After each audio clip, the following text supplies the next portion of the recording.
Me llamo Emily, estudiante de español, una de los refugiados y refugiadas de Bajo Aquarius, que llegó en 17 de julio de este año en España, bajo la decisión del presidente señor Pedro Sánchez. Por favor, perdóname. No puedo hablar mucho español. Para hablo inglés, por favor. Life itself is a mystery. In the world, there are a lot of people, more than 68 million of people being displaced. Around each of everyone being displaced, there are interesting stories to be told. The stories to be told deserve a listening ear. Some experiences brutality in their economical life, in their sociological life, in their emotional life, in their physiological life, in all ramifications of life. My story is one of them. I'm from Nigeria. I experienced a woman domestic violence. I left my country because of the threats to be killed. I ran into desert, not knowing where I was going. Out of frustration, I found myself in Libya. The life in Libya is not something to be told. It is full of pains.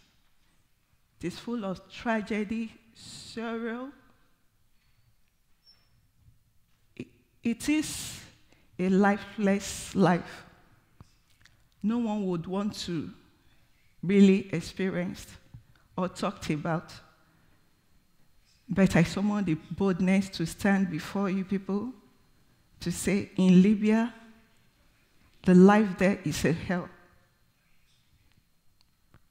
I went to Libya on the 12th of August, 2012. When I arrived at Libya, a lot of things, strange things, it's like, it's not the life I used to know. I have to stand up on my feet. Back in Nigeria, I could not really lay hands on anything before I left because all my belongings were destroyed because of accusations from human beings. That when I get to Libya, I summoned courage. I said, there is more to life.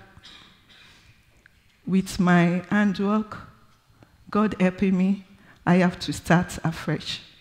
But it wasn't easy. I got a lot of people to encourage me to move on. I was so lucky. I always find favor in the hands of the people I meet. Though I'm fortunate, but others, you cannot even look at the lives that they are living. Forcefully, they indulge themselves in what they ought not to do because of the situation, the pressure being put onto them. A lot being prostituted, a lot experience sexual violence, a lot experience sexual embarrassment, sexual assault. In fact, you cannot really count yourself a living soul if you live in Libya. But on my own experience, I managed to work as a hairstylist in my profession. I live in the central city of Tripoli, the center of Libya, the capital city. And the people I interact because of my church, they give me connection to teach English, whereby I can gain a lot of money, maybe an hour, 5 dinar, 10 dinar. I used to sustain myself. I had a job. And so doing, God favored me with somebody that employed me in the hospital as an auxiliary nurse. I worked there. But each time I come out, I see the lives that Africans are living is no life at all. You can't come out. Libya is such a country whereby weapons of war are being shared in marketplaces. In the streets, you can buy gun if you have money.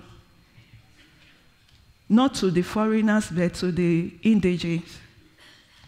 Where guns are being tested on human beings, if it works or not, and you have no say. You cannot freely enter into a taxi without trembling. There is nothing, the life there is like you are living in bondage. Where human beings are being traded for money, the lives of human beings are no longer recognized. They lay high esteem of values of material than human beings. Your right is nothing to be reckoned about when you talk about Libya. On a certain day, I was coming back from my work because I was in permanent night. I saw a lady being raped to death. I dropped and looked at her. She's an African. I said, my God, what is this? And nobody cares. The police, no one cares. They don't see the pains that the people are passing through. All they are after is to traffic human beings just because of money. Those that are coming, if you are in a taxi and you are opportune to see a Libyan person, they will drop you out of the taxi. You will be captivated as a captive into their cells. In Libya, you will see individual building cell for Africans. In their own homes, they have on the ground where they kept people, where they trade for money. They will build hell out of you until the ransom being required is paid. If you don't have the money, forget it. Your life is down the drain. A lot of life wasted. You cannot go to the hospital. To do what? As soon as you get to the hospital, you are being arrested. No proper value. Somebody is sick. You just generalize everyone of Africans. They are HIV things, virus, hepatitis. In the hospital where I worked, you cannot boldly come to say you want to undergo test or treatment. No way. You will be the next victim. So most of them are afraid. They can't walk freely. They can't do anything freely. It's like a life of captivity. I begin to wonder. Sometimes if I see them being sick, I will snatch drugs from the hospital where I work, I will go to their various homes to treat them. People are dying. People are suffering. Help is not coming from anywhere. There are some that could not see. We searched and searched. Their families will be calling from Africa. We are looking for this person. We are looking for this person. In all the nets, I say, God, these people are somewhere. Some are dead already. If you are in Libya, you consider yourself as nothing. It's just the grace of God. A lot of things we experienced. There was one particular one before I left. That is my friend. He was beaten to death because they need $5,000. He could only get $2,000. And he was killed. The families have been calling. They never knew their son has been buried. You can't boldly go to church. Most of the time, if service is on, they will park their vehicles at the entrance. As you are coming in, they pursue everybody into the vehicle, carry them to prisons. In the prisons, no food, nothing. A lot of lives are really missing. A lot of lives are being destroyed, and many are still there. I don't know how the situation will be resolved. I was so downcast in the situations in Libya.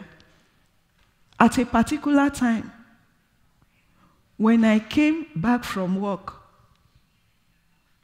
I found my house being burgled. All I labored for has been taken away. I couldn't say a word. I speak with my landlord. How come? Look at my belongings.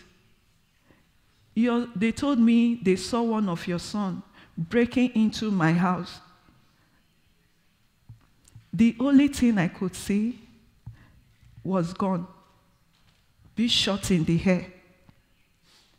If you don't leave here this very minute, I'm going to kill you. I cried because there was nothing on me. No bank is working. You can't send money. You can't travel out. We are being stuck in that very situation. And I cried. I have to go to the police station to lay complaint. Look at what happened to me. Could you please follow me? All they could say, Madam, that your landlord is a very tough guy. If you value your life, you just forget about everything and move on with your life. I said, how could you say that? You are a law enforcement agent. You're supposed to protect me. Why can't you go to meet him? I cried that very day. It's like I should take my life. Because all I labored for just went down the drain. A twinkle of an eye. With the pains, I said, no. I can no longer take it. I can't stay here, be working for others to be eating. So I have to leave. But the pains I took my journey to embark in Europe. Indeed, it was a desperate journey. a desperate journey indeed. It was when I got to the seaside, I learned that the sea has various sands. Not the sands of the beach. It really had various sands. Nowhere, everywhere. You can't see an island. I say, my God, what have I gotten myself into? Just because of this pain. But God, my life is in your hands. A lot of lives in the middle of the sea went off. A lot were drowned in the water. In my own case, as we called for rescue, there was no response. The little fuel they had was finished. We had to be in the sea with the aid of the wave. We were able to sustain a little.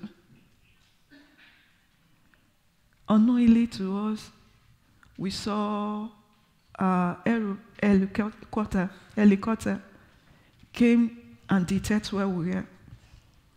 And at about this time, one of the boats has already drowned. So that gives us fear more. Everybody's life was in their palm.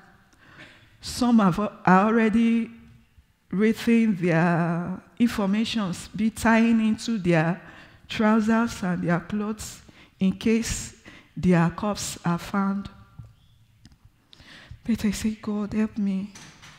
I don't know what to do. Just help me. At the dead of the night, there came the rescue and took us to the SOS ship. Before the SOS ship, they said we can't go anywhere because no country has asked us to come. They will take us back to Libya. I say, God, many hold on to them. If you are taking us to Libya, it's better we drown ourselves into the sea. That makes the eminence of the SOS to be afraid. He said, these people are really desperate. But what can we do? No food. They said they don't have food. They have nothing, no water. So how are we going to survive? Just take us to anywhere. They said, no, it's not done. This, we were abandoned. For a week and 2 days, I said, my God, what is this? We called Italy, no way. Germany, no way. A lot of countries just abandon us. But what more can we do? They concluded that they would take us back to Libya. Unfortunately for us, God so helping us. We got a message from Spain. The president of Spain said, we should come. And the news was passed to us. They took us straight to the Aquarius, and they brought us to Spain safely. It is a glory, but it is also a painful story. I am here, but most of my conjoined travelers, they died in the sea. Each time I think of this, I say, God, let this not be seen as illegal. I know it's illegal, but what we are passing through in Africa is much more painful than passing the sea. No matter how the walls are being built, if Africa remains like this, the walls that are being built in other nations will be pulled down. Because no human being, everybody deserves to live a good life. Every human being deserves to live a good life.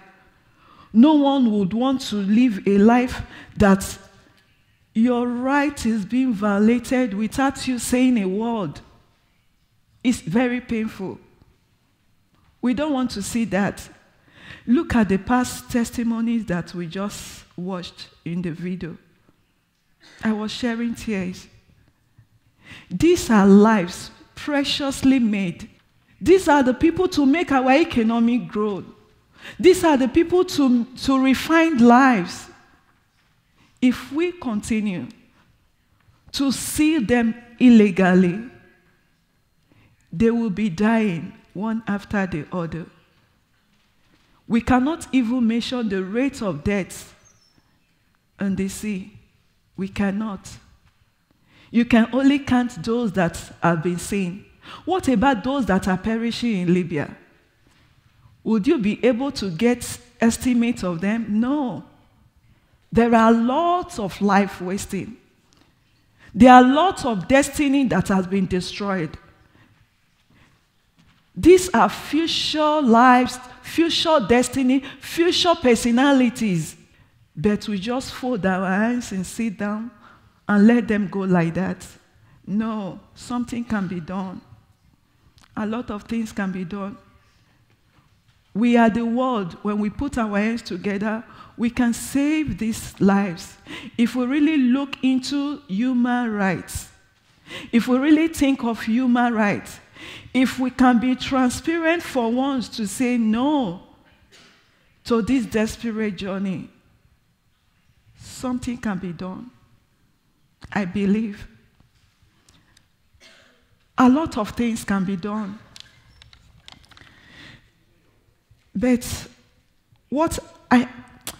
if I indulge in this, it gives me pains, but I have to tell them, I have to tell the whole world that Africans, they are really suffering. They are really suffering. Not just poverty, but emotionally, psychologically, academically, physically, in all ramifications, we are really suffering. Not only political-wise, we are really suffering. I can't take your time much, but I will use this media to thank the president of Spain, Pedro Sanchez, for his empathetic and sympathetic decision to invite us into this great nation. I always say thanks to him, because I know it's not easy. But one thing is certain, we, the refugees that came on the 17th of July into this nation, we will never disappoint his decision. We are going to work in hands to contribute to the economical growth of this nation. We know we came to take. We know we came to seek for greener pastures. Not only to take, but with the help of God, we are going to contribute to the economic growth of this nation. And I also use this media to give much thanks to SIA organization. Indeed, they have been so awesome. Indeed, they have been so helpful to us. Indeed, they are our backbones. They work hand in hand in all ramifications to ensure that we are being placed in good conditions. My thanks also go to Vanessa. Could you please stand up? In fact, she's my mentor. Could you please give her a round of applause?